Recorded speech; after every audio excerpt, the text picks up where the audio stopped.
So we've got the fire pit going, and between us we're going to cook some jacket potatoes.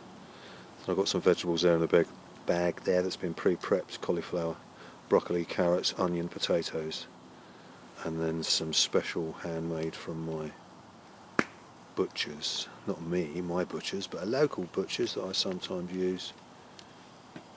Pork and leek. And then the seasoning is going to be my special little mixture: nutmeg, garlic, salt, white pepper,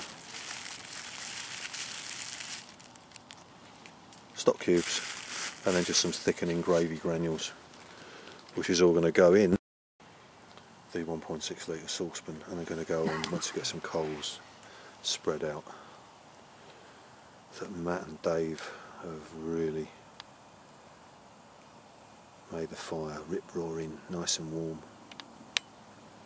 camping out on the riverbanks on a Friday night after a mission paddling upstream, but more about that maybe later on. And I did, and I thought, well, if I can do that with wet wood, it's all good practice, it's all good skills, and if you don't practice it and do it, you don't know that you can do it. You know what I mean? I know I can do it, but I'm not going to say it's going to be easy to do it. I'll never say it's easy, because I'll be lying if I said it was easy. In the summer, it's easy, but you know, especially if you ain't got like where woodland from our woodland, I ain't got no birch bark or pine, so you know, it makes it that much harder. But I like to practice it though. He was like turn into that carbon copy of Pete. don't say that, because instead I've done that. Don't be like me. Oh, you're copying Paul. Paul's your buddy. You've got a Navara like Paul. Hang on, you've got a Nada like Paul. You've got an Oz tent like Paul. You've got the exact same canoe.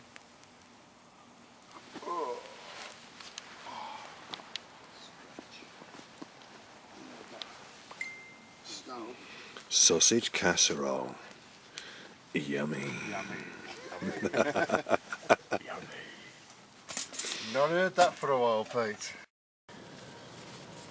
Good morning, it's Pete from Mindwiseman's channel, aka Maverick Outdoors, and this is a cold, slightly windy and snow flurry Saturday morning in the middle of March 2018. And as you saw previously, I'm out with two good friends of mine, met through bushcraft activities, YouTube and what have you, Dave and Matt, that are in their canoes, and we finally pitched up and saw the coldness out last night with a nice campfire,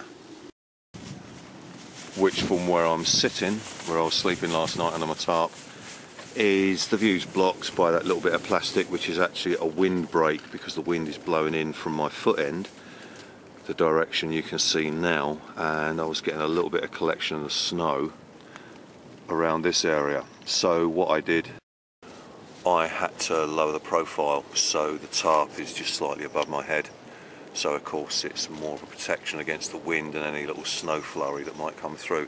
Snow's died down a little bit, it was very light and sort of fluffy. We're hoping it's not going to sell, but if it does, then it just adds a sort of an extra dimension to being outdoors in the freezing cold. But now I think I'm going to be protected, considering that I've lowered the profile by at least 2.5 foot. But my kit's here, that was my sleeping space. Chair just to block the end there, just folded up, so it's also a protection, and just sort of makes it a little bit more thermal inside. So taking you outside of the shelter, you can see an external view. We've all had to reconfigure and lower the profile of our shelters, and Dave has kindly got the fire going. We can really feel the heat from that, and hopefully it's not going to go out, because we don't think it's going to be really sort of heavy snow or any rain, and he's been able to get that going under the conditions. There's no reason why we'll have to sort of cover it up. And the man himself, as you can see, he's lowered his tarp. Mr. Dave Fryers. Nice and cosy, mate, isn't it? Yeah, we're alright now. So the wind's sort of coming through. Dave sort of put his canoe along that edge, and he's much more cosy than what he was last night. Yeah, it's until the snow's coming in. You know, it's not doing, it's not making the stuff wet, but it's getting damp. Yeah, just a nuisance build up, but by the end of the day it'll end up being sort of wet, wouldn't it? This end's totally fine, you know, yeah. They can keep that open, but yeah, it yeah. just stops the wind coming through and the bit of snow which is coming through. Yeah. And you've got fire in front. Yeah. It's comfortable. It is, isn't it? Yeah. It's not as if it's peeing down with rain or anything, whereby, you know, it just sort of puts a, well, literally puts a damper on it, doesn't it? Yeah. Well, we had such a nice day yesterday, didn't we? And, yeah. We was hoping it was going to carry on. Yeah. Yeah, we was going upstream, weren't we? Yeah. Or we were going upstream and going into the current, and yeah, we were nearly going to take some footage of it. We should have really, shouldn't we? Because it was quite a big challenge. And Matt's now repositioned his tarp, and he's all cocooned nice and enclosed.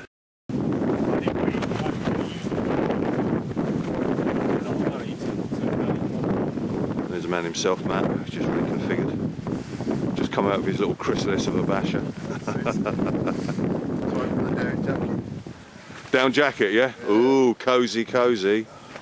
Yeah, let's talk thermals this time of year. Oh, you're wearing the same stuff yet again? Yeah, but I thought I'd tell you, just in case, because someone else will ask me, so that's why I include it in the video.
No, we've got nothing over this side.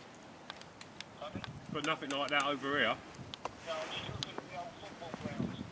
There's nothing in London, Oxford, that mid-up in it's just not got it yet. Okay, it's about 4 o'clock in the afternoon, and we've been sort of chewing the cud, having a chat, talking about things, the weather, experiences of being outdoors in inclement weather, that sort of thing. And I slept last night in the clothing you can see. Got my cargo trousers on, my knee pads, because I've been doing a lot of crawling around because I lower the profile, so I'm crawling into my shelter. But underneath these trousers I've got, again, follow my trousers, you've seen these before, really working well. My Czechoslovakian army trouser liners, quilted under my trousers. Then a t-shirt, a little fleecy long sleeve top, and then my German army Parker liner, quilted thermal liner, and then my homemade smock. And of course, keeping my head warm is my fleece hat, and then the hood.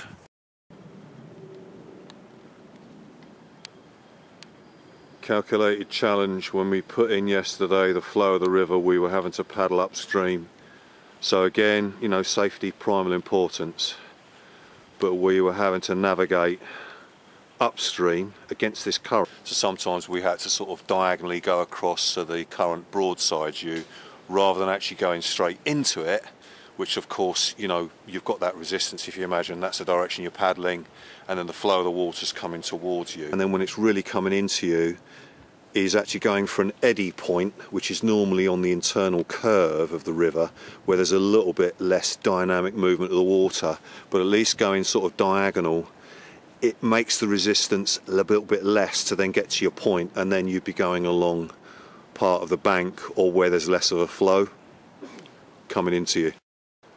So, you know, there was a lot to consider yesterday coming up here, but I'd also already calculated the route, anticipated from previous experience how the weather was going to affect the flow of the river.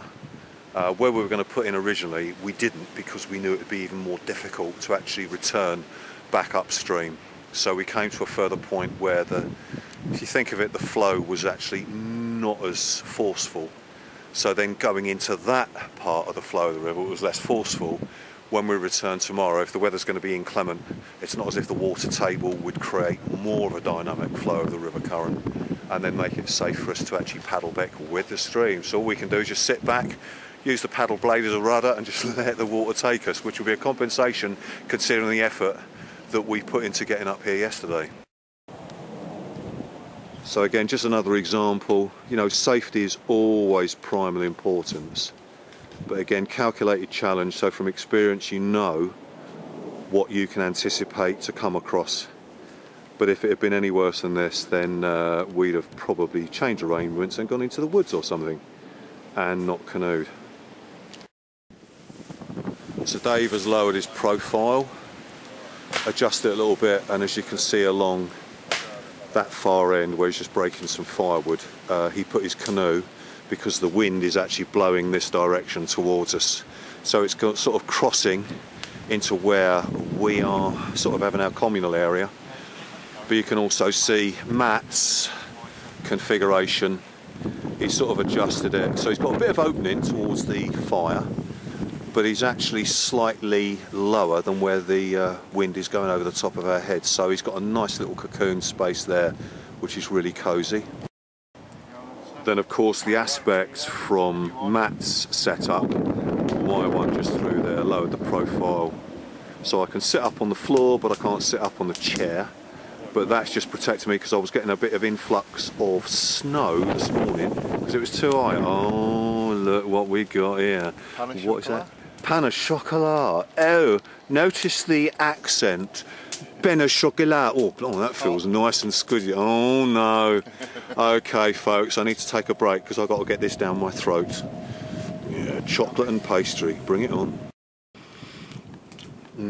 Yummy. Right, last mouthful. Thank you very much. You can see the snow is like very granular. So where it's been settling onto something like the seat of the surface of my seat, I've been able to brush it off like dust. So as you can see, it's sort of it's a different sort of snow. Although it's been classified as snow, it's not that flaky. It's more sort of granular. So back to my tarp setup where I'd load the profile by at least 2 foot. You can see the ridgeline comes on and then comes down to the bottom corner, which means I've got less exposure on the broadside. But then due to the nature of where I've got the upright at the other end, and of course where it's fixed to the tree just there, this tree here was in the way. So obviously it's had to fold round a little bit, and I've brought this corner down. Then to give it a bit of torsion so there was not going to be any welling or pooling of water if we had rain along this area here, I've brought some paracord down and fixed it to a little bit of viney effect on a fallen bit of white willow just there. So you can see from that end there's going to be no depression or pooling of water. That was sort of my main concern because of that little bit of fold round the tree. And then this end I've got an extra bit of plastic just to shut off this end because the wind has sort of been blowing this direction as we pan across, hence the canoe on its edge, just to really sort of the first 3 foot of ground level to be protected from the breeze so we get the full effect from the fire.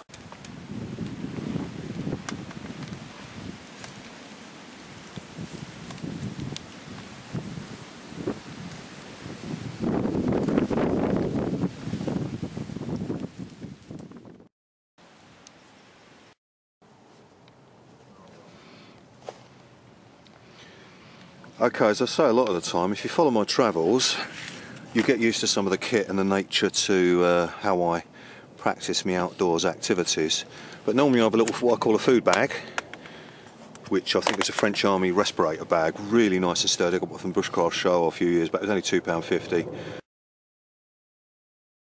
Unissued, and it was really nice and sturdy, but only holds about maybe just over half the capacity of this plastic box, which I've got recently.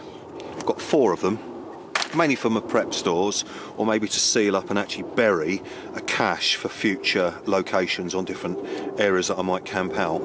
But I decided, I thought, well, I'll use this so I could take some of the weight actually out of my kit bag instead of carrying it in that, so that was easy to manhandle in and out of the canoe. And just like my 10-litre water jerry can, I could carry that separate with that also. And I had the majority of my heavyweight food in here. Weighed about, I suppose, just came in at under 8 kilos with some of the food that we ate last night, the vegetables and the sausages, brew kit, butter, cooking oil, some bagels, some eggs. Obviously it was a bit more tidy when I'd actually set it out like a sort of jigsaw puzzle, fitting all the bits and pieces in. But the lid seals, then there's clips either end which actually secure it in. Then just lift it up, nice and sturdy, nice strong handle. Got those off the internet. I think the 4 were about £18 with including postage. So I'll probably use this a little bit more often, especially when I've got communal food to bring out, because it's nice and sturdy and I can actually just put this in the canoe separately instead of actually weighting out my hold-all bag, especially if it's going to be difficult when you're mooring up the canoe and actually unloading the canoe on a sloped bank, that sort of thing. So it's just easy to take this out on separate items. So that's just introducing my plastic box, which I think I'm going to use a little bit more often when I want to maybe put a little bit less food, but I can put some of my cooking kit in as well, like my cup, saucer and kettle, maybe a small saucepan or mess tin as well. Oh yeah, and finally, using the lid placed on top of the container as an extra little worktop, which can be an addition to the actual table that I'm using. So that has a bit of practicality as well. Extra little bit of surface space to put things on. So what's the time, guys? It's about, what, 8 o'clock, is it? 7:30. And it's nice and dark. And Matt has kindly brought some steaks to feed us for this Saturday evening, which he's delicately started to cook. What seasoning, mate? Was it salt and pepper? Just salt and black pepper, yeah, rock Nice. salt and black pepper. Quality. And a pot of mashed potatoes. Some Yeah, boiled that's over there in the... potatoes, There we go. a bag of salad. Dave's knocked that up. Salad in Matt's food bag. And there's your sprog monkey, what thingy? Ridge monkey. Ridge monkey. 2 steaks already cooked in there. Oh right, you use that for the steaks as well? I've just keeping them warm. Oh, yeah, quality. while I cook. Nice one. Oh, Jamie Oliver, come Gordon Ramsay resting technique, yeah? Spot on, that's what Matt did the chocolate thing. Spanish chocolat. Which we had a little bit earlier on, which was quality, but we got plenty of wood. See the fires going. And some big old logs over there.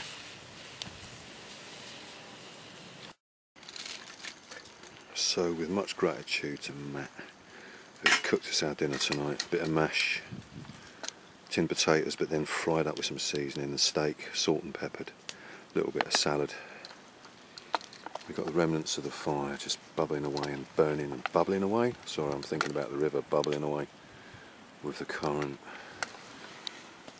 Matt's serving up his meal. And Dave over there, sitting like a Buddha monk,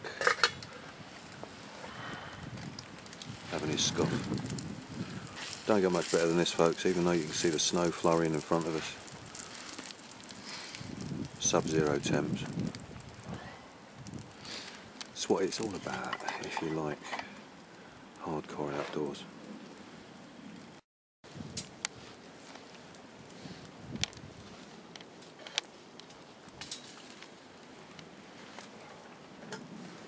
Bon appetit.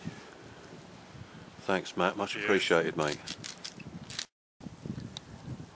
Okay, so it's 11 o'clock at night, just gone, and we've settled for the night. Dave and Matt have retired to their boudoirs. Low profile tarps, so they're all nice and snuggly, and you can actually see there top 8 by 12 along the top edge and then 8 foot high, and we sort of brought in the main area that we could actually fix to the upright trees so it blocked any wind sort of coming into us. and onto the campfire. Here you can see the snow coming down, it's quite light. Hopefully the wind won't kick up as bad as it was sort of 2-3 o'clock in the morning last night.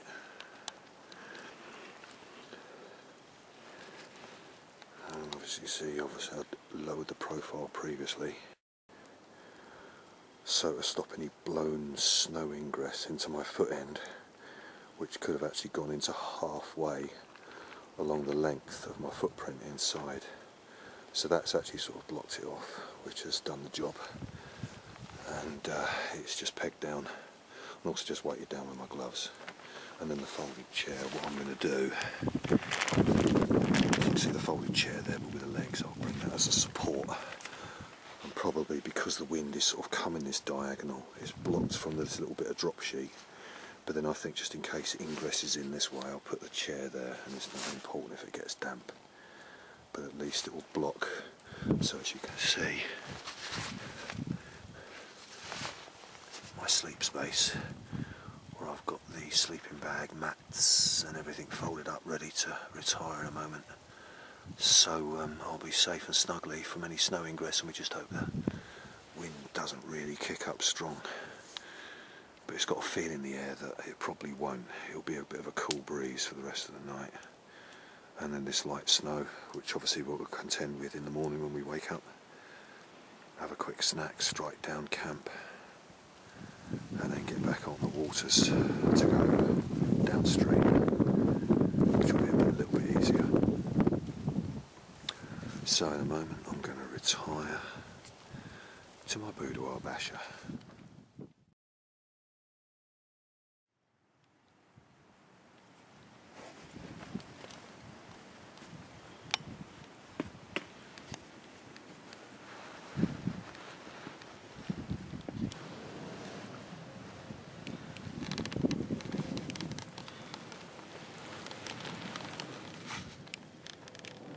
It's Sunday morning, and as you can see we had quite a bit of snow last night.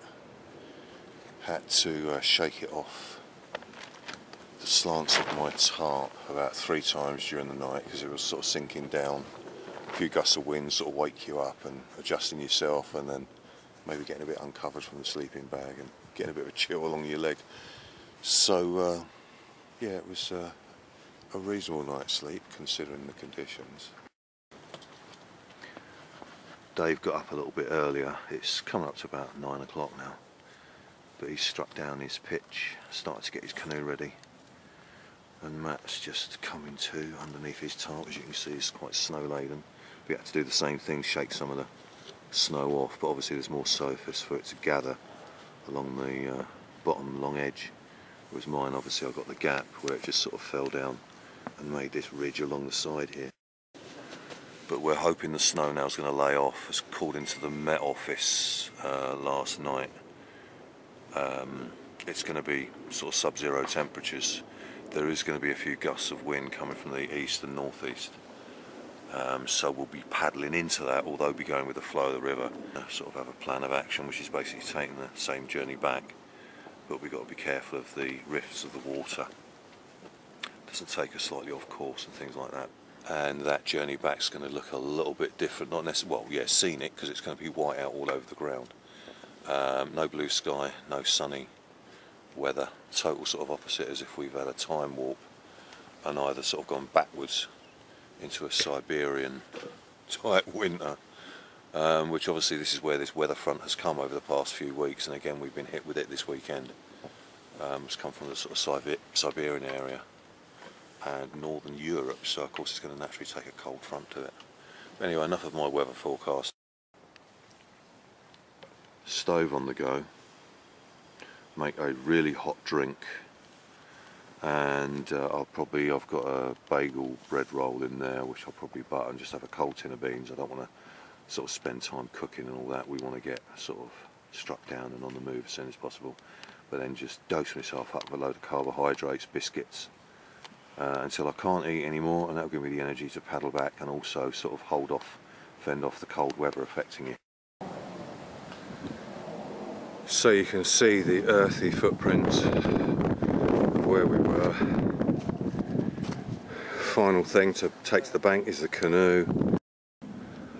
Guys are loaded up, ready to go. So we'll say our farewell. Say bye, lads. See you later. See you later.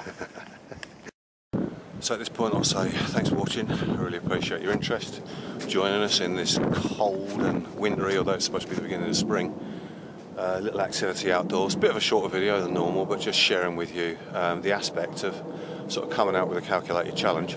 So on that note, catch you in another video soon. Cheers, take care.